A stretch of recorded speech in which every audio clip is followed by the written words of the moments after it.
Dinamalar viewers எல்லாருக்கும் ஒரு hello வணக்கம். இன்னைக்கு நம்ம கூட பேச போறாங்க. ஒரு ஃபைட்டுக்காண்டி படம் பார்க்கக்கூடிய ரசிகர்கள் நிறைய பேர் தமிழ் சினிமால இருக்காங்க. தமிழ் மட்டும் இல்ல, இவங்க தெலுங்கு, ஹிந்தி பல மொழிகளே ரொம்ப ஃபேமஸான ஒரு ஃபைட் மாஸ்டர், கொரியோகிராஃபர்னு சொல்லலாம். கிட்டத்தட்ட சிவாஜி படங்களா இருக்கட்டும், ரஜினி படங்களா இருக்கட்டும், சூர்யா படங்களா இருக்கட்டும், முதல்வன், சிவாஜி, ரன்னு, கோச்சடையான், மகதீரா அப்படின்னு பெரிய பெரிய படங்கள் எல்லாம் மாஸ்டர் ஒர்க் பண்ணிருக்காங்க. இவங்களோட ஃபைட்டுக்குன்னு அவ்வளோ ஒரு ஃபேன் ஃபாலோயர்ஸ் இருக்காங்க. இவ்வளோ பேசினா யாருன்னு உங்களுக்கும் தெரிஞ்சிருக்கும்னு நினைக்கிறேன். வேற யாருமே இல்ல, the one and only fight master Peter Hein தான். வாங்க நம்ம சார் கிட்ட பேசலாம். வணக்கம். வணக்கம் சார், எப்படி இருக்கீங்க? நல்லா இருக்கேன். ரொம்ப வருஷம் கழிச்சு உங்களை பாக்குறோம். ஆமாங்க. நீங்க உங்களுக்கும் தெரியும். ஐ அம் வெரி ரேர். நான் வந்து கொஞ்சம் ரிசர்வ் டைப்பு. நான் அவ்வளோ பப்ளிக் எனக்கு கொஞ்சம் ஷை டைப்பு. அதுதான். But frankly to say it's sometimes it's good for us to express ourselves. நம்ம வந்து எவ்வளோ கஷ்டப்படுறோம், படம்லாம் எவ்வளோ கஷ்டப்படுறாங்க. அதுக்கப்புறம் அது உண்மை நேர்மை உள்ள விஷயம்ல அது நம்ம வெளி சொல்றதுக்கு அது தப்பு இல்லை. ஏன்னா பிகாஸ் திஸ் இஸ் நம்ம வந்து இது போஸ் பண்ணல. we are not boasting, we are telling a proper ஒரு சாதா ஒரு ப்ரொடியூசரு அவங்க வந்து இந்த கேரக்டர் வந்து டேக் ஆஃப் பண்ணிட்டு அதுக்கு பதிலா நான் கேட்ட முன்னாடி ஆக்சுவலி இது ஒரு இட்ஸ் அ லாங் ஸ்டோரி. இந்த படம் வந்து அவரு வேற ஹீரோ நான் கதை கேட்க போகும்போது எந்த ஹீரோ பண்ண போறாங்க இந்த படத்துக்கு. அதுக்கப்புறம் ஏன்னா இது வந்து ஒரு அத்லெட்டிக் அவங்க ஹீரோ நல்லா ஓடணும், ஷூட்டிங்னா ஓடனா எவ்வளவு ஓடணும் அப்படின்லாம் சொல்ல போகும்போது அப்போ நான் சொன்னேன், நான் தெய்வமே அவங்க தெய்வமே தான் நான் கூடுவேன் நான். ஏன்னா அவரும் என்ன தெய்வமே தான் கூடுவேன். we are like brothers. So அப்படின்னு நான் சொன்னேன், தெய்வமே யார் நடிக்க போறாங்க அப்படின்னு சொன்னேன். அப்ப திடீர்னு ஒரு நாள் வந்து அவர் தான் நடிக்க போறாங்க சொன்னாங்க. அதனால என்னதுமே இப்படிலாம் நீங்க நடிக்கிறீங்கன்னா என்ன நிலைமை உங்களுக்கு? நீங்க நடிக்கிறது வந்து பெர்ஃபார்மன்ஸ் எனக்கு கவலை கிடையாது. ஏன்னா அவர் நேச்சுரலா நல்லா பேசுவார் வீட்டுல எல்லாம். பட் ஒரு படத்துல வந்து ஒரு ஹீரோ வந்து இந்த அத்லெட்டிக் ஓடுறது அதுக்கு ஒரு தகுதி வேணுமே. அது வந்து நீங்க சும்மா வந்து இது பண்ண முடியாது அப்படிலாம் நான் பேசினேன். பட் என்னதுன்னா அவரு ஒரு ஒரு அவரு இது டேக் அப் பண்ணிட்டு எனக்கு அன்னில இருந்து எனக்கு கிட்டத்தட்ட வந்து 1.5 வருஷம் 2 வருஷம் எப்ப பார்த்தாலும் கேட்டா வந்து இல்ல அவருக்கு வந்து கோச்சிங் போயிருக்காரு, ஜிம்முக்கு போயிருக்காரு, அதுக்கப்புறம் பார்த்தா கிரவுண்டுக்கு போயிருக்காரு. இப்படியே ஒரு 1.5 வருஷமா டெய்லி இப்படிதான். ஸோ எனக்கு ஒரு நாள் நான் பார்த்தேன்னா அந்த பாடியோட டிரான்ஸ்ஃபர்மேஷன் வந்து நான் சொன்னேன், தெய்வமே சூப்பரா இருக்குது தெய்வமே, I am very happy, I am very proud of you அப்படின்னு சொன்னேன். ஓ இந்த மாதிரி ஒரு விஷயத்துக்கு அது கிளியர். ஒரு ஸ்போர்ட்ஸ் அத்லெட்டிக் ஆளுங்கன்னா அது அவங்க ப்ராக்டிஸ் பண்ணி ஜென்ரலி ஒரு 6 மந்த் அவங்க பண்ணுவாங்க. பட் இவர் ஒரு 1.5 வருஷமா இது பண்ண. So I was very happy. ஏன்னா நான் நிறைய பேர் பார்த்துருக்கேன். பட் இந்த மாதிரி ஒரு அத்லெட் ஏன்னா ஆக்ஷன் ஹீரோ வந்து நிறைய பேர் வந்து அது ட்ரைனிங் பண்ணும். பட் ஒரு அத்லெட்டிக் வந்து அது ஆக்ஷன் மாதிரி வராது. It should be a proper ஒரு ஃபுல் டிரான்ஸ்ஃபர்மேஷன் வேணும். ஸோ அப்படி பார்க்கும்போது I was very happy on this. So எனக்கு இப்படி இருக்கும்போது அந்த என்னோட ஃபர்ஸ்ட் ஷாட் வந்து அந்த படத்துல வந்து அந்த ஃபர்ஸ்ட் ஷாட் எடுக்க போகும்போது அந்த அவர் ஒரு பொசிஷன்ல இருந்து அந்த ரேசிங் பொசிஷன் ஆன்யம்மா அப்படி சொல்லிட்டு கை கீழே வச்சுட்டு அப்ப செட் அப்படி சொல்ல போகும்போது அந்த காலை கோ சொல்ல போகும்போது இதுக்குன்னு ஃபர்ஸ்ட் நான் ஒரு நார்மலா ஒரு ஸ்போர்ட்ஸ் எப்படி எடுக்கிறேன்னு ஏன்னா நானும் ரொம்ப ரிசர்ச் பண்ணதான் எடுத்தேன். பட் இப்படி இருக்கும் போகும்போது திடீர்னு வந்து இந்த ஷார்ட்ஸ்ல அவர் பாடி ஷேப்ஸ்ல அது தகுந்த ஆங்கிள் வச்சேன் நான். ஸோ நான் காரணம் எதுக்குன்னா நான் ஐ am very happy to give this interview. காரணம் என்னன்னா it is a good thing to tell someone is working so heart. ஒரு ப்ரொடியூசரும் பார்க்காம அவர் வந்து ஒரு ஹீரோவும் பார்க்காம இப்படி ஒரு ஸ்போர்ட்ஸ் வந்து அவர் டிவோட் ஹிம்செல்ஃப்னா. ஏன்னா நான் இப்போ சொல்றது வந்து அந்த படம் ரிலீஸ்க்கு முன்னாடி சொல்ல, படம் ரிலீஸ்க்கு அப்புறம் தான் சொல்றேன். ஸோ மக்கள் பார்த்துருப்பாங்க. So there are witness what I'm saying. So this is a very decent story. இந்த படத்துல ஒரு டீசென்ட் ஸ்டோரி. அந்த படத்துல வந்து like there are lots of informations. நம்மளுக்குன்னா சில விஷயம் வந்து கதை கேட்கும் போது எனக்கும் நிறைய கதை தெரியல. ஒரு கிரிக்கெட் வந்து இட்ஸ் நம்ம எல்லாருக்கும் வந்து இந்தியா வந்து கிரிக்கெட் வந்து பெரிய ஃபேமஸான ஒரு விஷயம். ஆனா நம்ம வந்து ஒரிஜினலா அது வந்து ஒரு இட்ஸ் இட்ஸ் ஒரு நேஷனல் கேம்ன்றது நம்மளுக்கு எதுவுமே பெருசா நமக்கு தெரியல. ஏன்னா எல்லாரும் டிவி பார்த்து எது எது ஹிட்டா இருக்கோ அதுதான் நம்ம பாக்குறோம். பட் இந்த மாதிரி கஷ்டப்படுறாங்க அப்படின்லாம் அதுக்கப்புறம் தான் எனக்கு தெரியுது ஒண்ணுன்னா லைக் ஸோ டைரக்டர் வந்து நல்லா எழுதிருக்காரு. It's a very good information. But இருந்தாலும் whatever the director writes also we are enjoying shooting it.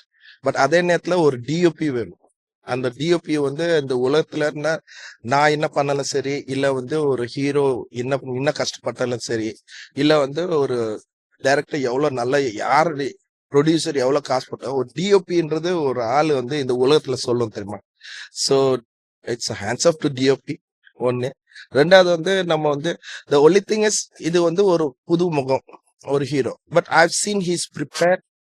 அவர் வந்து ப்ராப்பரா ஒரு ப்ரிப்பேரா இந்த படத்துக்காகவே அவர் is fully prepare which is I'm very proud. And படம் அப்படிங்கிறது ரெகக்னேஷன் அப்படின்னு தான் மீனிங் இது. நிறைய தமிழ்ல ஸ்போர்ட்ஸ் ஃபிலிம் வந்திருக்கு, எதிர்நீச்சல் வந்திருக்கு, நிறைய பைசன்ல இருந்து நிறைய படங்கள் வந்திருக்கு. சோ இந்த படம் பர்டிகுலரா உங்களுக்கு உங்களை பாதிச்ச விஷயங்கள் என்ன? எனக்கு வந்து it's worth seeing this film because you have information. இந்த படத்துல வந்து ஒரு நல்ல இன்ஃபர்மேஷன், தேர் ஆர் நல்ல learning. It's not an ordinary learning. இது ஒவ்வொரு ஸ்போர்ட்ஸ் வந்து இப்ப இன்னைக்கு வந்து நீங்க நம்ம ஒவ்வொரு ஏரியாவுக்கு எத்தனை கிரவுண்ட்ஸ் இருக்கு, எத்தனை ஸ்போர்ட்ஸ் சென்டர்ஸ் இருக்கு, அதுக்கப்புறம் இந்தியா எவ்வளவு பாப்புலேஷன், எத்தனை பேர் இருக்காங்க, இந்த மாதிரி கஷ்டப்படுறவங்களுக்குலாம். So it is totally an information. At the same time வந்து லைக் யூனோ ஹவு டிவோஷன், நம்ம எல்லா டிவோஷன் நம்ம சொல்றோம். சோ படத்துல வந்து இந்த படத்துக்கு மட்டும் ஒரிஜினலா நான் யார் ஐ am very proud to say this part is, இப்போ நம்ம டிவோஷன் வந்து படத்துல வந்து ஒரு கேரக்டர் டிவோஷன் பண்ணிட்டு அவங்களோட தே டூ தே பெஸ்ட் அப்படி சொல்லிட்டு ஒரு படத்துல அந்த கேரக்டர். ஆனா நிஜ வாழ்க்கையில கூட அப்படிதான் வெளியில வந்து படத்தோட தாசி உழைச்சிருக்காரு. நீங்க வியட்நாம்ல இருந்து வந்த புதுசுக்கும் இப்போ வந்ததுக்கும் எப்படி இருக்கு ஃபீல் பண்றீங்க சொல்லுங்க. நான் வியட்நாம் புதுசு இல்ல, எங்க அம்மா தான் புதுசா வந்தாங்க. நான் வந்து இங்கதான் பிறந்தேன், காரைக்கால்ல. இங்கதான் பிறந்திருக்கா? நான் காரைக்கால்ல தான் பிறந்தேன். பட் அங்கங்க மக்கள் என்ன சொல்றாங்க? எனக்கு ஆக்சுவலி வியட்நாம் வந்து இருந்தாலும் it's my motherland. Yes. Vietnam is my motherland. But நான் எங்க பிறந்தேன்னா நான் இந்தியன். ஏன்னா எப்பவுமே எனக்கு அவார்டு என்ன எங்க இருந்து வருங்க, லைக் இன்னும் சென்னை. நான் சொன்னேன் ஐம் ஃப்ரம் பாண்டிச்சேரி. நான் பாண்டிச்சேரியில இருந்து வர ஆளு. பட் என்னதுன்னா ஐ வாஸ் born there. அவர் born ஒரு 3 வயசுக்கு அப்புறம் சென்னைக்கு வந்துட்டேன். சோ அப்படி இருக்க போகும்போது சென்னையில தான் நம்ம வாழ்க்கை. எதுக்கு நீங்க ஃபைட் சூஸ் பண்ணீங்க? ரொம்ப டிஃபிகல்ட் இல்ல ஃபைட்? இல்லங்க, அது ஃபைட் நான் சூஸ் பண்ண அது தெரியாம தாங்க இந்த லைனுக்கு வந்தேன் நானு. அது தெரியாம தான் வந்தேன். ஆனா ஒன்னு சர்வைவல்காக தான். ஏன்னா அந்த டைம்ல வந்து நம்ம வந்து ஒரு ஒரு- ஒரு நான் சொன்னது வந்து 93 92 93 அப்படி இருக்க போகும்போது அந்த டைம்ல உங்களுக்கு எவ்வளவுதான் சம்பளம் வரும்.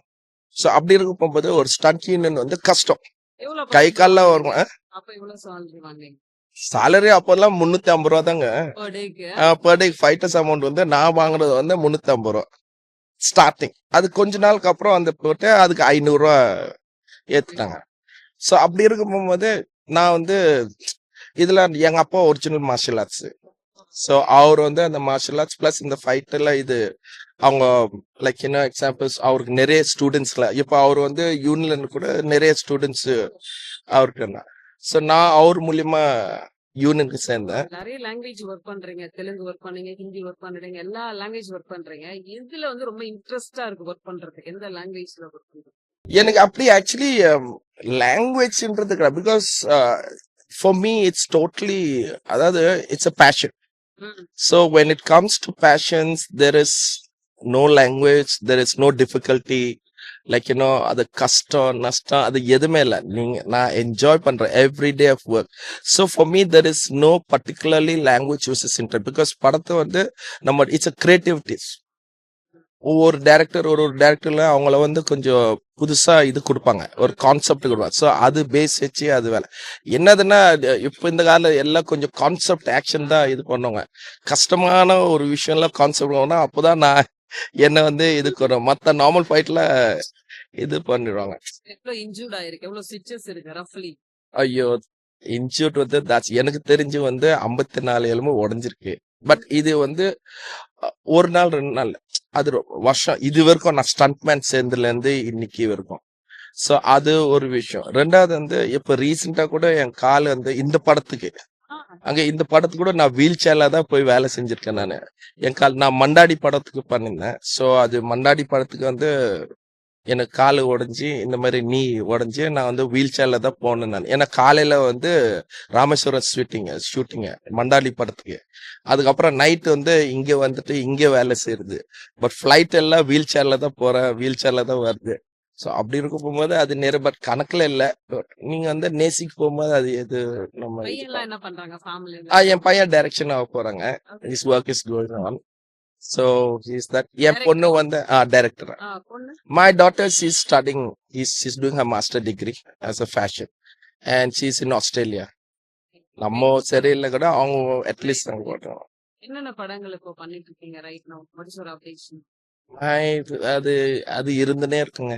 சரி. அது லைக் இப்போ வெற்றிமாறன் சார், அதுக்கப்புறம் தெலுங்கு டிராகன், நம்ம பிரசாந்த் நீல், அது நம்ம என்டிஆர் சார், அப்புறம் வந்து எஸ்ஒய்ஜி தெலுங்குல கொஞ்சம் நிறைய, அப்போ தமிழ் இங்க, தென் ஹிந்தி. அது ஹீரோக்களுக்குலாம் ஒரு ஹியூஜ் salary குடுக்குறாங்க. பட் நீங்க அவ்வளவு கஷ்டப்படுறீங்க, அவ்வளவு ஃபைட் பண்றீங்க, அவ்வளவு டிஃபிகல்டிஸான விஷயங்கள்லாம் பண்றீங்க. சோ உங்களுக்கான salary சாட்டிஸ்ஃபைடா இருக்கா? அப்படி ஹீரோக்கும் அது ஏன்னா அது நம்ம அதுவும் சொல்ல முடியாது. ஏன்னா நம்ம அந்த சொல்ற அளவுக்கோ இல்ல வந்து we don't have much right to talk about அந்த விஷயத்துக்கு நம்ம சொல்றோம். ஏன்னா இட்ஸ் a business. அதுக்கு அவங்க வந்து அவங்க ரூட்ல இருந்து வந்தவங்க. ஸோ அவங்க வந்து அந்த மார்க்கெட்டிங்ல இருந்து இது பண்ணாங்க. ஸோ அப்படி இருக்க போகும்போது நம்ம அதை பத்தி பேசுறதுக்கு நம்ம we don't have any rights on that. But what we are seeing is நம்ம வந்து ஒரு ஷூட்டிங் நம்ம பண்றோம். நம்மளுக்கு அதுக்குன்னு சில இது கொடுப்பாங்க. ஸோ அது ஹாப்பியா இருக்குதா? என் சேலரி எவ்ரிடே. ஏன்னா நான் கஷ்டப்பட்டு உழைச்சு வந்தவங்க. நான் வந்து ஒரு நாளைக்கு வந்து புதுசுல வந்து ₹1 வந்து நானே, எங்க அக்கா, என் தங்கச்சி வந்து அதுதான் எங்களுக்கு டிஃபன். ₹1. மொத்தம் 6 பொறை இருக்கும், ஒரு கப் காஃபி இருக்கும், ஆளுக்கு 2 பொறை, அதெல்லாம் சாப்பிட்டு வந்தோம். ஸோ அப்படி இருக்க போகும்போது அந்த பழசை நம்ம இருக்கணும். அதனால இந்த சம்பளம் வந்து அது என்னதுன்னா அவங்க நம்ம படம் நல்லா வருதா, மக்கள் கை தட்டுறாங்களா, ரசிக்கிறாங்களா, அதுதான் என்னோட பேஷன். சேலரி வந்து எனக்கு ஒன்றும் கஷ்டம் கிடையாது. என் ஃபேமிலி, குழந்தை எல்லாம் நல்லா இருக்காங்க. நாங்க வந்து எந்த கஷ்டம் இல்லாம நாங்க இருக்கிறோம். ஸோ தட் அது மட்டும் இல்ல, எனக்கு மட்டும் இல்ல, நான் வந்து சில டொனேஷன் சில மற்றவங்களுக்குலாம் நான் கொஞ்சம் ஹெல்ப் பண்ணேன். ஏன்னா எனக்கு வந்து இந்த கையோட சாப்பிட்ற ரைஸ் இருந்தா போதும். அதுக்கு மேல நம்ம ஆசைப்பட்டா எதுவும் நிக்காது. ஸோ நம்ம எது இருந்தாலும் என்னால முடிஞ்சதை நான் ஷேர் பண்ணுவேன். கொரியோ பண்ணுவீங்களா? கண்டிப்பாங்க என் பையனை சப்போர்ட் பண்ணுவேன். பட் மை சன் அவங்க ஸ்கிரிப்ட் தானே, மற்ற டைரக்டர் மாதிரி தான். தேங்க்யூ. Thank you so much.